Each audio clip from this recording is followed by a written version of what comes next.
Ang home invasion ay isa sa pinakamalaking krimen sa iba't ibang bansa. Pero, ang isa sa may pinakamalaking bilang ay ang United States. Tinatansyang may mahigit 1,000,000 na ang kaso nito taon-taon sa bansa. At palala ito ng palala sa paglipas ng mga taon. Marami ang nangyari sa ilang kaso ng home invasion. May pagnanakaw, pang-hostage, o di kaya ay panlalapastangan. Marami rin ang bilang ng mga nakaligtas sa home invasion. Pero, sadyang marami din ang nagresulta sa homicide. Katulad na lang sa kasong pag-uusapan natin ngayon na nangyari sa Evansville, Indiana noong 1980, kung saan 4 na miyembro ng isang pamilya ay hindi nakaligtas. Lahat ay inubos ng isang armadong lalaki sa loob ng sarili nilang tahanan. Kaya ako po ay samahan niyong muli at sabay-sabay nating pakinggan ang nakakakilabot na sinapit ng Gilligan family.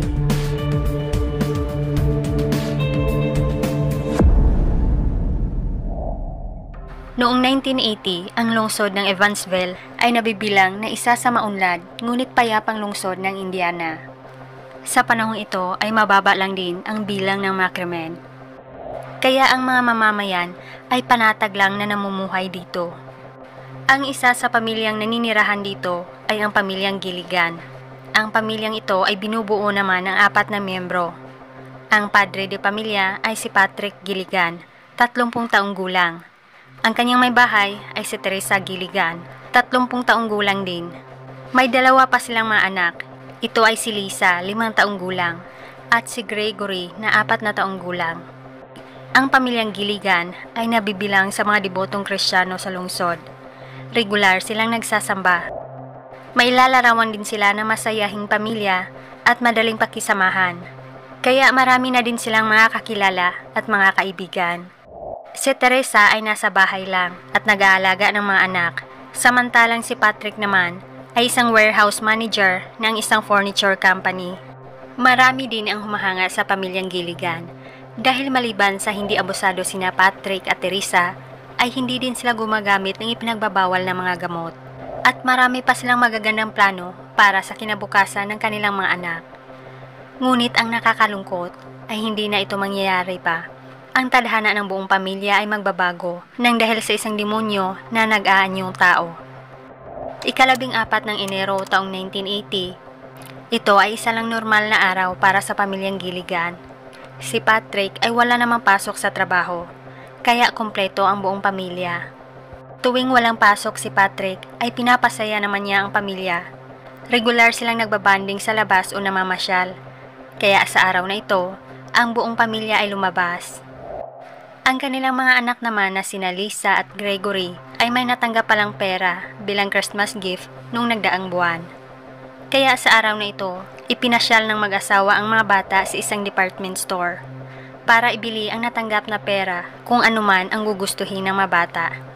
Pagkatapos naman nilang mamasyal, bago sila umuwi, ay bumisita muna sila sa lolo't lola ng mga bata. Ngunit sa araw ding ito, ay may pumasok palang magnanakaw sa bahay ng kapitbahay nila ni Patrick na si Ralph Hendricks. Ang magnanakaw na ito ay nagtagumpay dahil walang katao-tao ang loob ng bahay ng mga Hendricks. Ngunit ang taong ito ay hindi na kontento. Lumipat na naman ito sa kalapit bahay. At ito ay sa bahay na nila Patrick Gilligan. Matapos namang bumisita nila Patrick sa lolo't lola ng mga bata, ay umuwi na sila. At lampas 8:00 na ng gabi nang nakauwi sila sa bahay nila. Panatag lang ang pamilya dahil wala pa namang nabalita noon na malalang krimen sa buong kapitbahayan nila. Ngunit ito ay magbabago sa gabing ito. Ang unang pumasok sa bahay ay sina Teresa at ang mga bata. Natunugan na pala ng estranghero ang pagdating nila, kaya pagkapasok pa lang nila ay agad sila sinalubong ng taong ito. May dala itong armas at nakatutok kay Teresa. Inutusan naman siya ng taong ito na tumahimik. At mabilis silang ginapos gamit ang cord na makikita lang sa loob ng bahay. Matapos ginarahe ni Patrick ang kotse, ay pumasok agad siya sa bahay. Laking gulat din niya nang mabutan ang eksena sa loob. Mahinahon namang nakipag-negotiate si Patrick sa taong ito para mailigtas lang ang buong pamilya. Ngunit sa kasamaang palad ay ayaw makinig ng taong ito sa kanya. Tinalian na din ang mga kamay ni Patrick. Ang estranghero ay nagpatuloy naman sa paghalughog sa bahay. Nagbitaw ng salita ang taong ito. Nanakawin lang daw niya ang iilang mga gamit at wala daw siyang gagawin sa pamilya. Si Patrick naman ay hindi nakakasigurado sa pangako ng taong ito. Kaya nagsimula siyang kumilos. Unti-unti siyang kumawala sa pagkakagapos. Sinubukan naman ni Patrick na atakihin ang magnanakaw. Ngunit sa kasamaang palad ay nabigo siya. Napigilan pa rin siya ng estranghero. Ang mas malala ay may dala pa itong armas na handgun. Bigla itong itinutok sa direksyon ni Patrick at walang pag-aalinlangang kinalabit ang gatilyo. Natumba agad si Patrick pero sa mga oras na ito ay buhay pa siya. Nag-iiyakan na rin sina Teresa at ang mga bata. Madali namang kumilos ang estranghero. Ayaw niyang mabigyan pa sila ng pagkakataong atakihin siyang muli. Kaya agad niyang kinuha ang dumbbell na nasa bahay at dali-dali niya itong ginamit kay Patrick. Kaya sa mga oras na ito ay natuluyan na talaga si Patrick Gilligan. Hanggang iyak na lang ang mag-iina. Hindi din magawang tumawag ni Teresa ng mga pulis at mga kapitbahay. Dahil baka isang kilos lang nila ay pareho sila ng sasapitin kay Patrick. Ngunit ang nakakalungkot ay bumaling ang atensyon ng estranghero sa kanila. Ayaw ng taong ito na magkaroon ng saksi ang kanyang ginawa.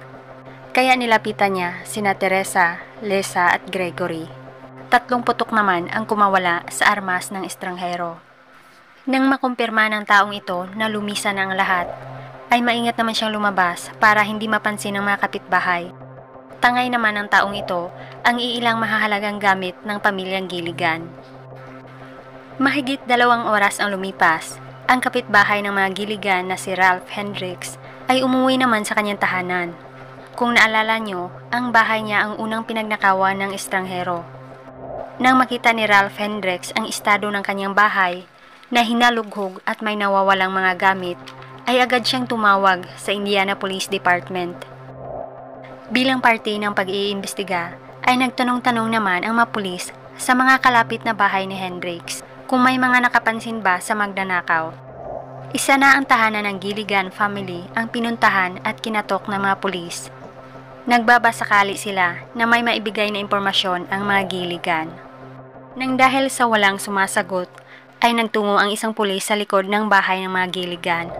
Napansin naman niya dito ang basag na pinto.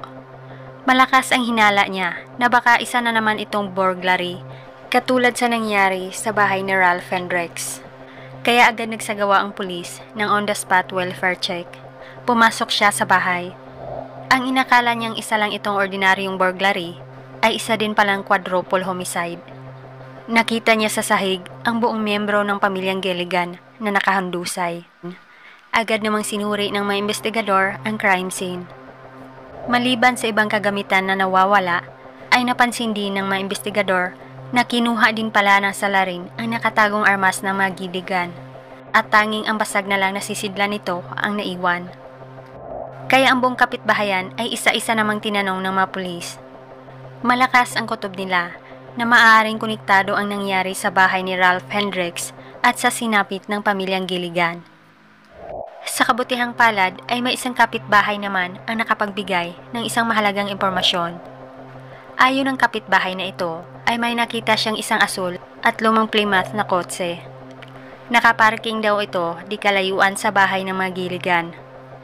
Naghihinala ang kapitbahay na ito sa kotseng nakita niya dahil wala siyang naalalang kapitbahay na nagmamay-ari ng kotseng ito. Sa pagpatuloy ng investigasyon ay nagtanong-tanong na rin ang mga investigador sa mga law enforcement ng mga kalapit na lungsod. Nagtanong-tanong pa sila patungkol sa mga burglaries na mga kaso sa mga lungsod na ito. Agad naman silang nakatanggap ng mga pangalan ng mga lalaking may mga kasaysayan sa krimen. At ang mas nakatawag ng pansin sa kanila ay ang nagngangalang Richard Milligan at Donald Wallace Jr. Ang dalawa ay pareho palang nakilala ng mga abusado sa ipinagbabawal na gamot at pagnanakaw. Nalaman din ng mga investigador na itong si Richard Milligan ay nagmamay-ari din pala ng isang asol na Plymouth na kotse. Kaya agad pinuntahan ng mga investigador ang latest address ni Richard Milligan. Nagmamasid naman sila dito kung may gagarahay ba na asol na Plymouth na kotse. Nagbunga naman ang kanilang paghihintay nang nakita nilang gumarahe nga ito sa bahay ni Richard. Ngunit ang nakapagtataka ay hindi si Richard Milligan ang sakay ng kotseng ito, kundi isang babae na nagngangalang Debbie Dorham. Nalaman nilang pinahiram lang pala si Debbie sa kotseng ito. Agad naman nilang inibistigahan ang loob ng kotse at may nakita nga sila ng mga kagamitan at baril. Sa patuloy na pag-iimbestiga ay nalaman nilang ang mga ito ay ang mga nawawalang gamit pala sa bahay ni Ralph Hendricks at ng mga Gilligan. Dahil dito ay inimbitahan na rin nila si Debbie para sa mga karagdagang katanungan. May matibay namang alibay ang babae kung nasaan siya noong gabing iyon. Kaya tinanong pa nila ito sa kinaroroonan ni Richard Milligan. Pero nalaman din nilang si Richard ay kasalukuyan pa palang nakakulong. Ang malaking tanong ng mga investigador ay kung sino ang gumamit ng kotseng ito noong gabi ng January 14. Kung hindi si Debbie o Richard ang gumamit ng kotse, ay sigurado ang mga investigador na ibang tao ang gumamit ng kotseng ito noong gabi ng krimen. Sa kabutihang palad ay may natira pa silang opsyon, at ito ay ang kaibigan ni Richard na si Donald Wallace Jr. Nalaman nilang si Donald ay nobyo din pala ni Debbie Dorham. Kakalabas lang din na lalaki sa bilangguan. Ang lalaki ay nagmula sa mga diborsyadong mga magulang. Iniwan siya ng kanyang ina sa pangangalaga ng kanyang ama. Pero ang kanyang ama ay wala ding pakialam sa kanya. Si Donald ay naipasok rin sa isang psychiatric center noong 11 taong gulang pa lamang siya. At sa edad na 14 ay nakagawa naman siya ng kauna-unahang krimen niya. Kaya nagpabalik-balik na din siya sa Juvenile Detention Center. Ang malaking tanong ay kung nasaan na si Donald. Una, ay ayaw nang makipag-cooperate pa ni Debbie sa mga pulis. Pero, nang pinakita siya sa crime scene ng Gilligan family, ay agad nagbago ang isip niya. Ayon pa ni Debbie, nahuli niya daw nakita si Donald noong bumisita ito sa bahay nila. Noong gabi daw na iyon, ay gamit ni Donald ang isang asul na Plymouth na kotse. May dala-dala itong mga gamit, baril at maraming pera. Ngunit sa gabing iyon ay hindi alam ni Debbie kung papaano nagkaroon ng ganitong mga gamit si Donald at maraming pera. May ibinigay pa si Debbie sa mga pulis na makakatulong ng malaki sa investigasyon. At ito ay ang pantalon at hand gloves na iniwan ni Donald sa bahay nila noong gabing iyon. Sa pagsusuri nito ay may naiwan pala itong pulang mansa na type AB at type B. Nagmatch ang mga ito sa mga miyembro ng pamilyang Gilligan. Kaya sigurado na ang mga pulis na si Donald nga ang salarin ng pagnanakaw at sa sinapit ng Gilligan family. Kaya agad silang nagsagawa ng manhunt at nakakuha naman sila ng tip mula sa isang lokal na mamamayan. May isang estranghero daw ang nakitang umakyat at pumasok sa isang bahay. Kaya agad sinuri ng mga pulis ang nasabing bahay. Wala namang kahinahinala sa loob. Kaya sinuri pa nila ang attic ng bahay na ito. Nagpakawala naman ang pulis ng isang putok na shotgun. Nagbunga naman ang pagpunta nila dito dahil may taong bumaba mula sa attic at sumuko. Nagawa pang magpanggap ng taong ito na siya daw si Richard Milligan. Ngunit huli na siya. Alam na ng mga pulis na ang tunay na Richard Milligan ay kasalukuyang nakakulong. At alam na din ng mga pulis na siya ay si Donald Wallace Jr. Nagawa palang magtago ni Donald sa attic ng bahay na ito na hindi man lang nalalaman ng may-ari ng bahay. Kaya si Donald ay inaresto sa edad na 22 taong gulang. Kinasuhan naman siya ng 4 counts of murder. Pero hindi pa siya agad nilitis dahil ayon pa ng 2 psychiatrist ay may malala palang paranoid schizophrenia si Donald. Kaya nagdesisyon ang korte na incompetent pa si Donald para sa paglilitis. Dahil dito ay pinasok nila si Donald sa isang mental hospital. Ang akala ni Donald ay makakatakas siya sa hustisya, ngunit siya ay nagkakamali. Dahil may saksi palang nakakita kay Donald sa mental hospital na pinipiki lang pala nito ang pagkakaroon ng sakit sa pag-iisip. Kaya sa taong 1982 ay natuloy na ang paglilitis. Pinanindigan pa rin ni Donald na not guilty daw siya sa sinapit ng mga Gilligan. Ayon pa niya, ay naroon lang daw siya para magnakaw. Pero nang dahil sa may matibay na mga ebidensya laban sa kanya, siya ay napatunayang guilty at sinintensyahan naman siya ng death penalty noong October 1982. Sa panahong nakakulong na si Donald, ay nagpadala naman siya ng sulat sa kapatid ni Teresa Gilligan at inamin na niya ang buong katotohanan at kung papaano niya ginawa ang krimen. Noong October 5, 2005 ay ang araw ng kanyang parusa. Lumisan si Donald sa pamamagitan ng lethal injection. At dito po nagtatapos ang nakakalungkot na kwento ng Gilligan family. Hanggang dito lamang mga curious. Maraming salamat sa panonood at pakikinig.